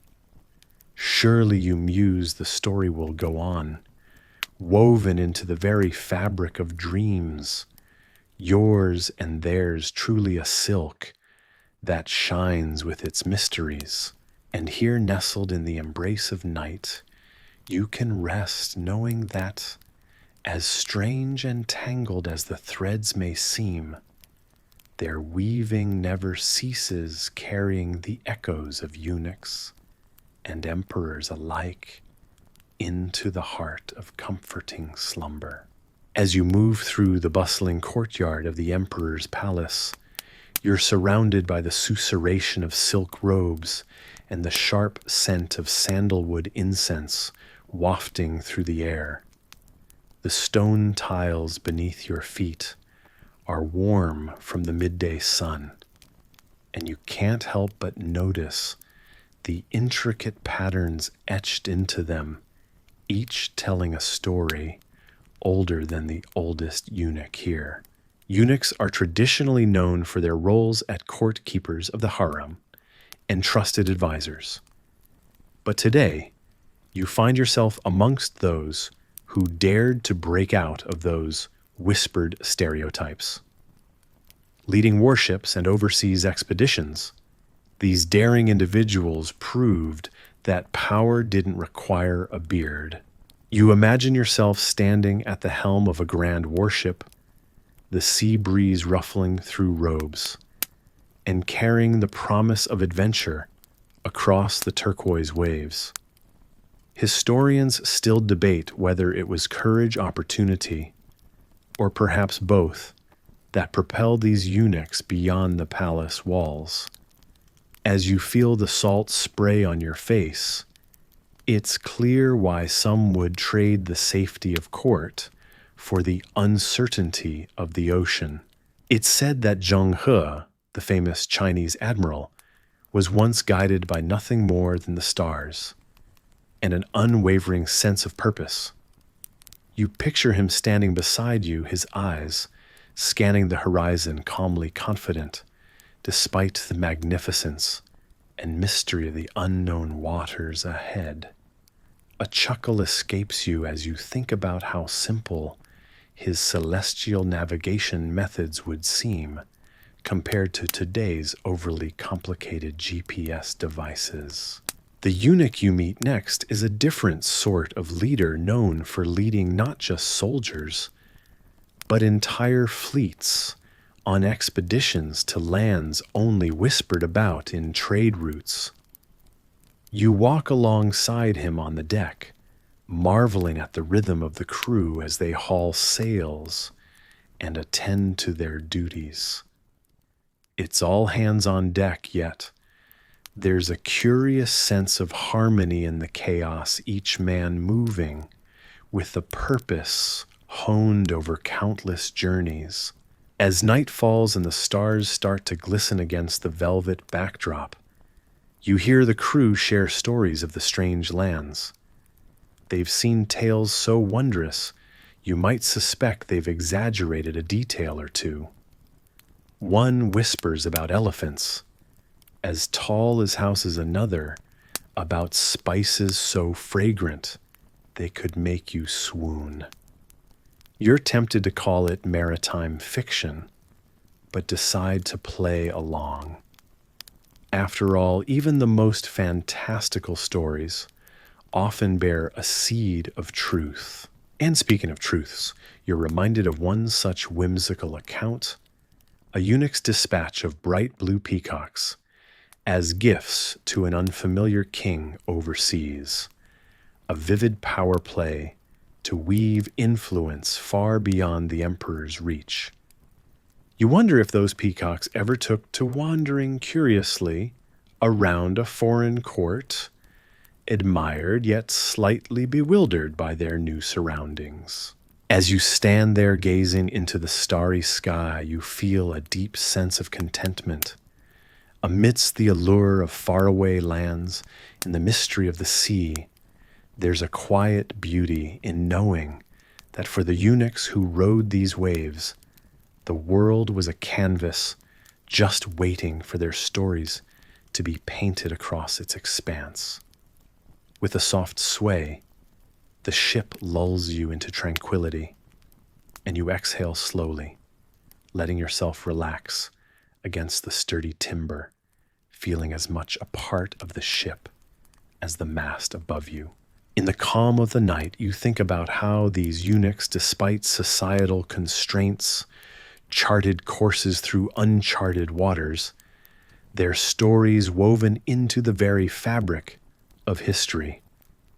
And as a lone gull cries in the distance, you find solace in knowing that even in the stillness of night dreams, of the adventures that lie beyond the horizon, blaze within you like the North Star, guiding you wherever your heart desires to sail.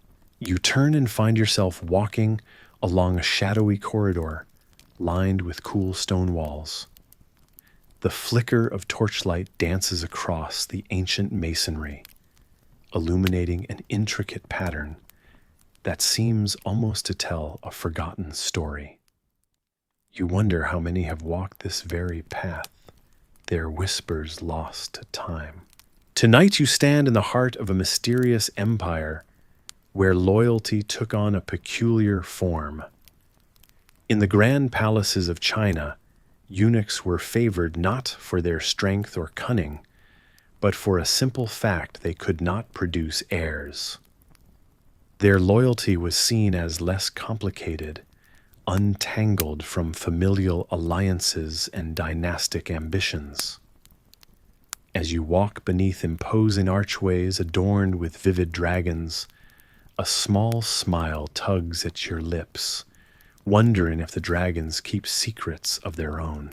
A soft, distant murmur of voices surrounds you, pulling you further into the world where these men lived and wielded influence. Here in these echoing halls, they were both indispensable and invisible, trusted for their inability to betray family ties. But oh, how the tables can turn. Loyalty is such a fickle friend. You learn that even a pure heart can be leveraged by those with the craftiness of a fox in a henhouse. As you lean against a smooth marble pillar, you ponder how these eunuchs, despite their unwavering badge of loyalty, were skilled in the art of diplomacy. Historians still debate whether their influence was truly for the emperor's benefit, or more self-serving than appearances led on. Imagine, if you will, seeing the courtyard bustling with silken robes and polished boots, the air, a blend of incense and ambition. You notice a eunuch quietly directing the flow of this human river, his gestures as precise as a conductor leading an orchestra. Suddenly, amidst the serenity of this ancient world, a chuckle echoes through your mind. Of course you're wondering, you muse, isn't it safer to have fewer cooks in the kitchen if you're serving a banquet of power? But then you recall the tales of a eunuch named Wei Zhongxian, who rose to dizzying heights in the Ming Dynasty. His story is one not all scholars agree on. Some claim he was a tyrant with no parallel, while others hint he was merely a scapegoat in a web of palace intrigue. As you stroll through this opulent maze, you can almost hear his voice echoing in your ears, a spectral reminder that every shadow hides a truth. Your feet carry you across the crimson-lined throne room, the space both grand and imposing, yet feeling surprisingly intimate. You imagine the hushed conversations and the soft shuffle of sandals as decisions were made, kingdoms swayed. There in your mind's eye is a eunuch, dismantling an argument with mere whispers, turning potential adversaries into unlikely allies. Admiring his cunning, you find yourself softly laughing, comparing it to the time you tried convincing your cat to stop scratching the couch, a test of patience and the element of surprise. You breathe deeply, feeling the cool air laced with stone, and history flow into your lungs. As weariness seeps into your bones, you find solace in the quiet power of this world, lulled by the reliability of loyalty, woven through its ancient tapestries. You let your eyes drift over the painted ceiling filled with clouds and forgotten myths that catch your imagination, and you skim a hand along the glassy surface of a jade urn, marveling at the intricate carvings. A quiet voice draws your attention back, accidental eavesdrop, or intentional, it doesn't matter. Imbalance breeds chaos, young master. It advises someone unseen.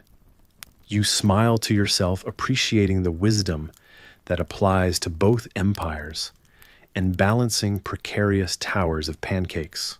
Before the torches cast their last fluttering dance of light, you take one final glance across the room, where shadows curl and memories hold vigil, realizing these silent sentinels of history still have much to tell. You step back, the weight of countless stories cherished in your heart, leaving behind this haven of secrets where the past quietly waits for those willing to listen. As your steps carry you away, you feel a sense of calm envelop you, the quiet certainty that tonight was but a chapter in a book filled with mystery and wonder. The cold stone beneath you becomes softer, like the passage of time, and the sounds of the palace fade, replaced by the familiar comfort of your room. And as you settle in, ready to drift toward the dreamless void, you can't help but chuckle quietly one last time. You think, maybe I would have been a mediocre prince, but I would have made an excellent cat. And with that sleepy thought, the night embraces you, pulling you gently into its embrace, turning the secrets of the ancient world to whispers in the soft folds of sleep. You find yourself deep in the heart of an ancient palace where the air is thick with whispered secrets and the echoes of history. The corridors are dimly lit by flickering lamps, casting long shadows that seem to dance along with your gentle footsteps. Your fingertips graze the cool stone walls, and you can't help but notice the intricate patterns carved into them, like the swirling thoughts of those who walked here long before you. The palace is alive with subtle sounds, the faint rustle of silk robes as attendants move with practiced grace, and the distant murmur of conversations carried through the air like gentle breezes. You sense the weight of history here, of lives once intensely lived in the tight weave of courtly intrigue. You wander into a serene chamber where the scent of damp parchment hangs heavy, mingling with the subtle spice of incense. The room is filled with rows of scrolls and papers, some unrolled and others waiting for hands like yours to give them voice once more. Among these, a particular set of diaries catches your eye. They belong to eunuchs of a distant past, those who served the palace with quiet dignity and recorded their innermost thoughts. These diaries speak in the hushed tones of those who had witnessed much sadness, satisfaction, and unexpected moments that defied the routine. One entry details how an eclipse once plunged the courtyard into a surreal twilight, sending everyone into a flurry of superstition and awe. You imagine their faces turned skyward, eyes shaded against the ethereal light, while feeling the shiver of excitement mixed with a dread that things beyond understanding often bring. The author of the diary writes of sadness, a poignant reminder of the lives left behind for service. Yet amid the melancholy, there's an undercurrent of satisfaction, perhaps found in the moments of camaraderie and shared purpose, or the fleeting glimpses of power that could be wielded through knowledge. You wonder what it was like to live in such a world, where emotions were penned onto parchment like a lifeline cast into turbulent waters. You imagine holding the quill its scratch against paper, overlain by the ambient hum of palace life, the clink of porcelain teacups, the measured thud of a cane against the floor. A soft chuckle escapes you as you read a whimsical entry. After the eclipse, the eunuchs found themselves with a peculiar task mending numerous robes. The darkened sky instilled such a fear that fabric tore under nervous hands. Buttons popped like startled hearts. Historians still debate whether this eclipse was indeed a feared omen or simply an inconvenient celestial accident. You find humor in the mundanity crossing paths with cosmic events, thinking of the oft unremembered detail that these strange fears and superstitions had the power to disrupt daily life in such peculiar ways. The palace tailors, you imagine, would have been thrilled more work means more necessity after all. Continuing through the records, you note details of palace life, painted with the gentle strokes of routine and ritual. In the midst of all this, it's the small, unassuming moments that capture your attention the most. A friendly nod exchanged in a bustling hallway, a stolen glance across a crowded room, the silent prayers whispered beneath the breath as daylight fades. With each turn of a page, you're drawn deeper into the tapestry of experiences, your imagination weaving in and out of lives long past. The room feels warmer now, like an embrace from this world you have stepped into, however, temporarily. You find comfort in the continuity, the knowledge that even those who walked the palace's halls centuries ago were very human, filled with dreams, hopes, and doubts, much like your own. You lean back against the wooden chair, feeling it creak softly under your weight. The sound is grounding, a gentle reminder of where you are now, in a place where history breathes alongside you, sharing its tales, if only you are willing to listen. You feel the tug of sleepiness at the edges of your consciousness, inviting you to drift, carried by the stories you've uncovered and the gentle murmurs of a palace long past but vividly remembered. As you close your eyes, you can almost hear their whispers, fragments of conversations, laughter captured in time.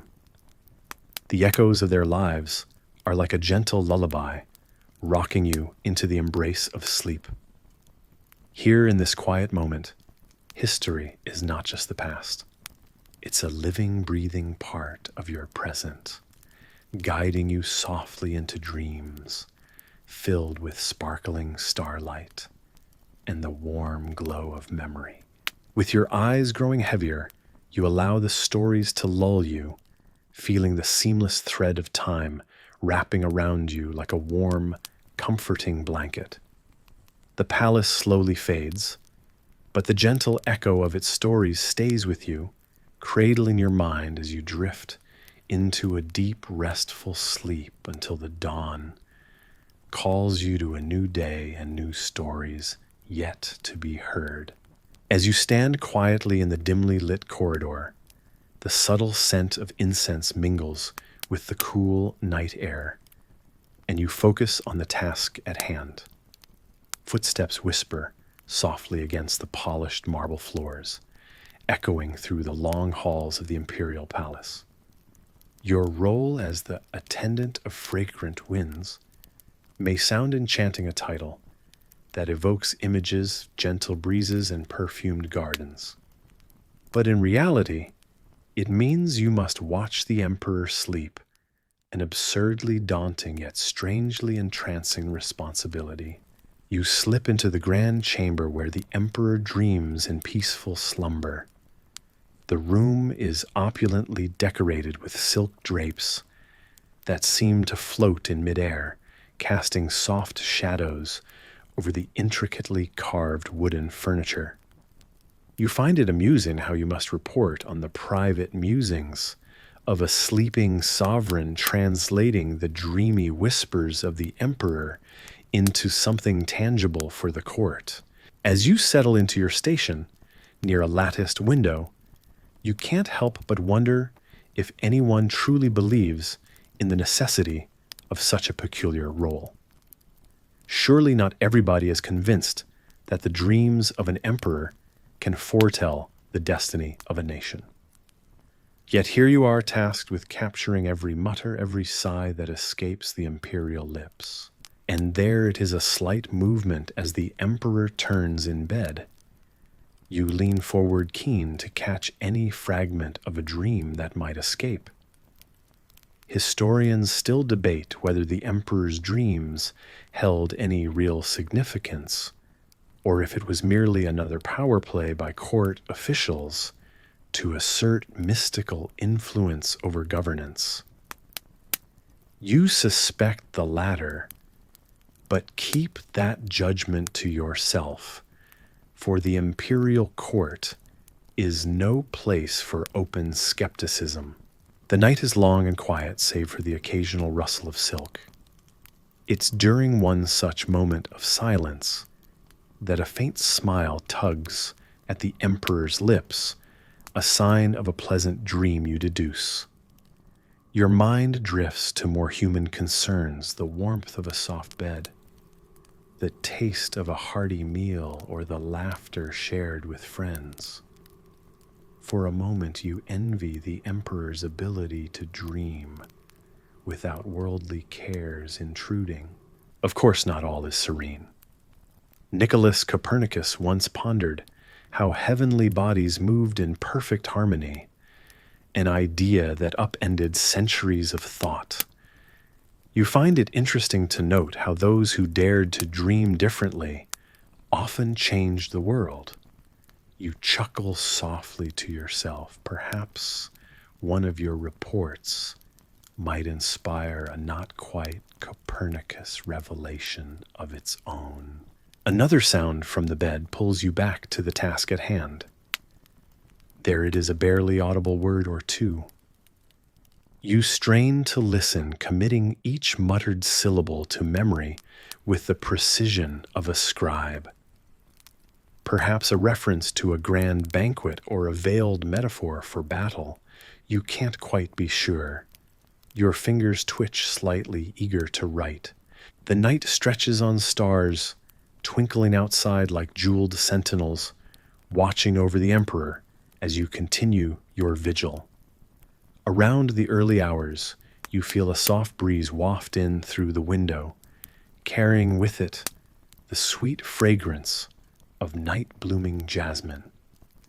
You take a deep breath, feeling the chill against your skin, wondering if it's the fragrant winds themselves coming to whisper their secrets. It wouldn't be a night without a touch of whimsy.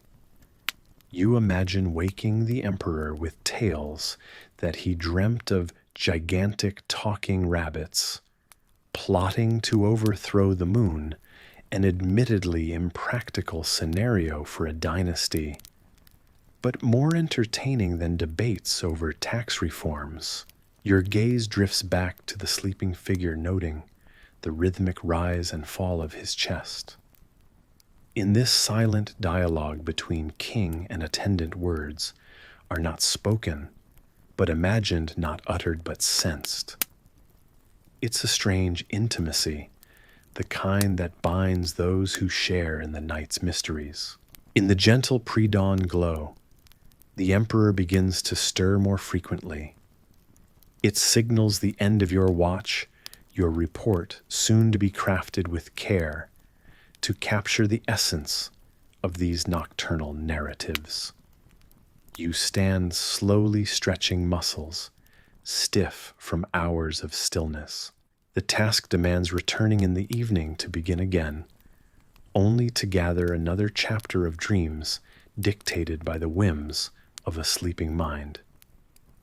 Still, you manage a small smile. At least you think it's better than the goat fat trick you'd heard King Henry VI employed to ward off evil spirits during his troubled slumbers. As the first hints of daylight creep through the window, the palace comes to life. Servants awaken, readying for their day's errands, and you walk silently amongst them, a shadow among the bustling morning. You carry the night's stories in your heart, an invisible bond with those who live by the intrigue of dreams. You look forward to those moments of dusk when, once again, you will dance the line between the real and the imagined, listening to dreams that may yet touch the waking world. Until then, you rest in anticipation, ready to greet the next night's fragrant winds. You stand amidst the echoes of a once mighty dynasty.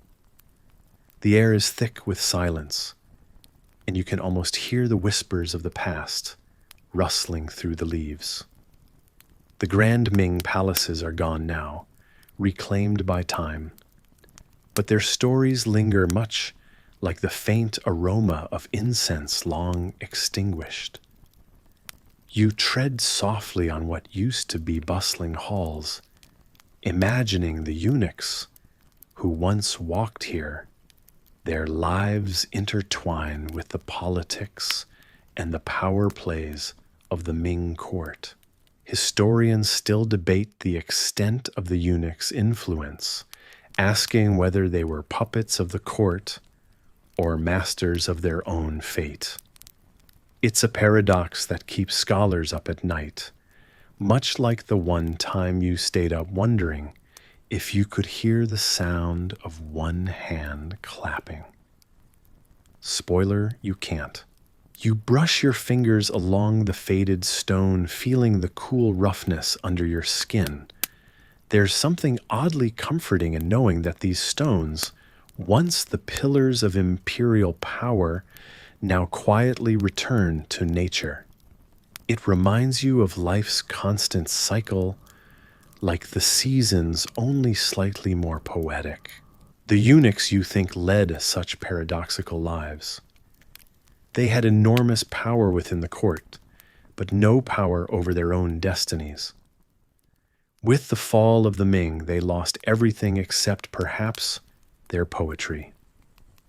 Yes, their strange poetry that confounds and fascinates to this day.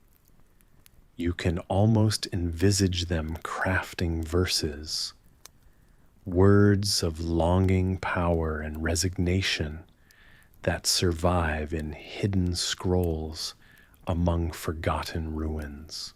In the dimming light, you imagine what it would have been like to hear them recite those verses, perhaps late at night, when the moon was a perfect silver disk overhead. Would they have been wistful, reflecting on their sacrifices, or optimistic, thinking somehow of a better future?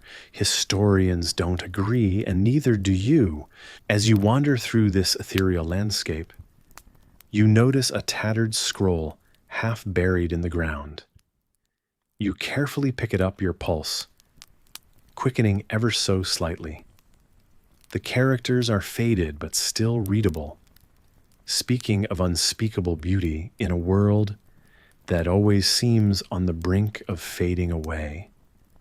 It's a reminder that beauty isn't always in permanence, but sometimes in the fleeting. You squint up at the sky where clouds begin to roll in their dark shapes, like ghostly hands reaching over the land. It feels almost theatrical, the setting for some great drama that was staged centuries ago. As the first raindrops fall, you pull up your hood, somewhat grateful for the weather's timely intervention before it tries to drown you. Walking through these remnants offers a rare solace, an understanding that though power crumbles, Whispers of it remain lacing through history like silver threads in fabric. You smile, realizing even the mightiest rulers and their sly eunuch advisors are at the mercy of time, much like you are when your cat decides it's time to wake you up at 3 a.m. As the rain softens, you pause at what must have been a focal point of grandeur, perhaps a central hall. The soft patter mingles with the breeze, creating a symphony that encourages you to slow down, take a breath, and simply exist in this moment of intersection between past and present. It's a comfort to know these whispers of power, some carved into stone, others woven into tapestries, survive the ages. They are reminders of ambition and downfall, poems of humanity captured in all its brilliance and folly. You ponder how history has a way of repeating itself, not unlike the way you keep finding yourself drawn to bedtime explorations of these mystical stories. Surrounded by the gentle lull of rain and memories, you feel time's weight lift slightly from your shoulders. There is beauty in the acceptance of impermanence, a reassurance that you, like everything around you, are part of a vast, interconnected web of history and narrative. As you turn to leave, you take one last look at the ruins, softened by the rain, aware of the stories they'll continue to tell. They stand as a testament to the passage of time, the resilience of stories, and the quiet power of those enigmatic eunuchs, whose poetry still lingers on the edge of dreams in the corner of your mind, ready to escort you gently to the land of sleep. With a soft exhale, you prepare to drift into rest, carried by these whispers towards a peaceful slumber.